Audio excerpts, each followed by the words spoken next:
সিদ্ধান্তমূলক পদক্ষেপ নেওয়ার সময় এসে গেছে। হযরত উসমান গনি রাদিয়াল্লাহু তাআলা আনহু মদিনার বিশিষ্ট সাহাবায়ে কিরামকে মসজিদে নববীতে সমবেত হতে বললেন।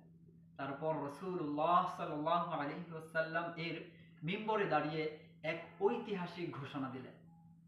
সময় এসেছে যে সমগ্র উম্মতে মুহাম্মাদীকে কুরআন তিলাওয়াতের সর্বসম্মত পদ্ধতি ও উপভাষা তথা লুগাতে কুরাইশে একীভূত করার, যাতে কুরআন মাজিদ তিলাওয়াত নিয়ে সৃষ্ট সংকট নিরসন করা যায়। সকল সাহাবায়ে কিরাম এই সিদ্ধান্তকে সমর্থন করলেন। অতঃপর হযরত উসমান গনি রাদিয়াল্লাহু তাআলা আনহু একটি বিশেষ কমিটি গঠন করলেন, যার প্রধান হিসেবে নিযুক্ত হলেন হযরত যায়েদ বিন সাবিত রাদিয়াল্লাহু তাআলা আনহু। তিনি কোনো সাধারণ ব্যক্তি ছিলেন না। রাসূলুল্লাহ সাল্লাল্লাহু আলাইহি ওয়াসাল্লাম এর যুগ থেকে তিনি ওহী লেখার সৌভাগ্য লাভ করেছিলেন এবং হযরত আবু বকর সিদ্দিক রাদিয়াল্লাহু তাআলা আনহুর যুগেও প্রথমবারের মতো কুরআনকে কিতাব আকারে সংকলন করার দায়িত্ব তাকেই দেওয়া হয়েছিল। সেই মূল পাণ্ডুলিপি তখন উম্মুল মুমিনিন হযরত হাফসা রাদিয়াল্লাহু তাআলা আনহা এর কাছে সংরক্ষিত ছিল। হযরত উসমান গনি রাদিয়াল্লাহু তাআলা আনহু সেই পাণ্ডুলিপি আনালেন এবং নির্দেশ দিলেন, একেই ভিত্তি ধরে কুরাইশদের উপভাষায় নতুন মুসহাফ তৈরি করা হোক, কেননা কোরআন এই ভাষাতে নাজিল হয়েছে। মিশন শুরু হলো।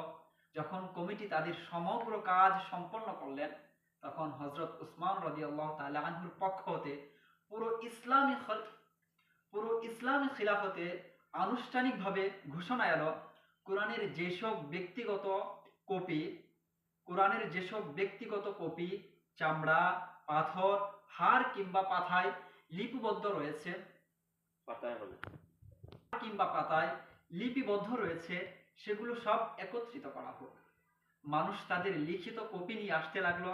তারপর সারা দুনিয়ায় সর্বসম্মতভাবে পবিত্র কোরআন পূর্ণতা লাভ করল।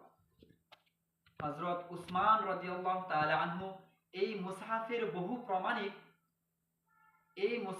বহু প্রামাণিক কপি তৈরি করালেন এবং ইসলামী খিলাফতের শাসনামলে বিশ্বের বড় বড় শহরগুলো পাঠিয়ে দিলেন।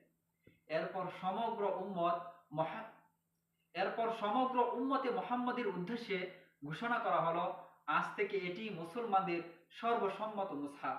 আর এভাবে হযরত উসমান গনি রাদিয়াল্লাহু তাআলা আনহু এর মহান পদক্ষেপের মাধ্যমে কোরআন মাজিদ যে কোনো ধরনের বিকৃত হওয়া থেকে চিরতরে রক্ষা পেল। মহতীপূর্ণ এই অবদানের কারণে আমিরুল মুমিনিন হযরত উসমান গনি রাদিয়াল্লাহু তাআলা আনহুকে জামিউল কুরআন অর্থাৎ কোরআন সংকলনকারী বলা হয়।